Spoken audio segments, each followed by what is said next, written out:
ಎಲ್ಲರಿಗೆ ಭಕ್ತಾದಿಗಳಿಗೆ ನಮಸ್ಕಾರ. ಕರ್ನಾಟಕ ಕೋಲಾರ ಜಿಲ್ಲೆ ಬಂಗಾರಪೇಟ್ ಟೌನ್ನು ಹಳೆ ಪುರಸಭೆ ಆಫೀಸು ಮುಂಭಾಗ, ತಾಲೂಕು ಆಫೀಸು ಹಿಂದೆ ನೋಡಿ. ಇಷ್ಟೊಂದು ಗಾಡಿಗಳು ನೀವು ನಿಲ್ಲಿಸ್ಬಿಟ್ಟು ಮಾರ್ಕೆಟ್ಗೆ ಏನನ್ನ ಪರ್ಚೇಸ್ ಮಾಡೋದಕ್ಕೆ ಹೋಗ್ತೀರಿ, ಕಳ್ಳರು ಕಾತ್ಕೊಂಡು ಇರ್ತಾರೆ. ನೀವು ಆ ಕಡೆ ಹೋಗಿದ್ರೆ ಈ ಕಡೆ ಕೀ ಡೂಪ್ಲಿಕೇಟ್ ಮಾಡಿಕೊಂಡು ಗಾಡಿ ಎತ್ಕೊಂಡು ಹೋಗಿಬಿಡ್ತಾರೆ. ಆಮೇಲೆ ನಿಮ್ಮ ಹೆಸರಿನಲ್ಲಿ ಗಾಡಿ ಇರೋದಿಲ್ಲ, ಇನ್ಶೂರೆನ್ಸ್ ಇರೋದಿಲ್ಲ.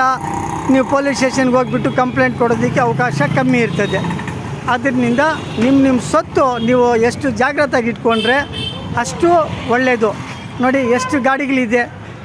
ನೀವೆಲ್ಲ ಈ ಗಾಡಿಗಳನ್ನ ನಿಲ್ಲಿಸ್ಬಿಟ್ಟು ಎಲ್ಲಿ ಹೋಗಿರ್ತೀರಿ ಸಮಯ? ದಯವಿಟ್ಟು ಸಾವಿರಾರು ರೂಪಾಯಿ ಕೊಟ್ಬಿಟ್ಟು ಗಾಡಿಗಳು ತಗೊಂಡಿರ್ತೀರಿ ನೀವು.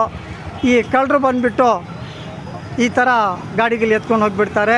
ದಯವಿಟ್ಟು ಈ ಸೈಡ್ ಲಾಕು ಅದೇನೋ ಹೇಳ್ತಾರಿಲ್ಲ, ಅದೆಲ್ಲ ತುಂಬ ಭದ್ರವಾಗಿ ಮಾಡಿಕೊಂಡ್ರೆ ತುಂಬ ಒಳ್ಳೆಯದು. ಇಲ್ಲ ಅಂದರೆ ಸುಮಾರು ಗಾಡಿಗಳು ಕಳ್ತನ ಆಗ್ತಾಯಿದೆ. 2 ಚಕ್ರ ವಾಹನ ನೋಡಿ ಯಾವ ಥರ ನಿಲ್ಲಿಸ್ಬಿಟ್ಟು ಹೋಗಿದ್ದೀರಿ ನೀವು, ಸಾವಿರಾರು ರೂಪಾಯಿ. ಕಾರಣ ಏನಂದರೆ ನನ್ನ ಗಾಡಿನೇ ಯಾರು ಎತ್ಕೊಂಡು ಹೋಗಿಬಿಟ್ರು. ಅದಕ್ಕೋಸ್ಕರ ನನಗೆ ಆಗಿರೋ ನಷ್ಟ ಇನ್ನೊಬ್ರಿಗೆ ಆಗಬಾರ್ದು ಅಂತ ಹೇಳ್ಬಿಟ್ಟು ನಾನು ಈ ಥರ ದೇಶಕ್ಕೆ ಸೇವೆ ಮಾಡಬೇಕು, ಸೋಷಿಯಲ್ ಸರ್ವಿಸ್ ಮಾಡಬೇಕು ಅನ್ನೋದು ಆಸೆ ಇಟ್ಕೊಂಡು ನಾನು ಈ ಥರ ಹಾಕ್ತಾಯಿದ್ದೀನಿ. ನೋಡಿ ಎಲ್ಲಿ ನೋಡಿದ್ರೆ ಗಾಡಿಗಳು ಇಕ್ಕಿದ್ದೀರಿ ನೀವು. ಸುಮಾರು ಗಾಡಿಗಳು ಕಳ್ತನ ಆಗ್ತಾಯಿದೆ.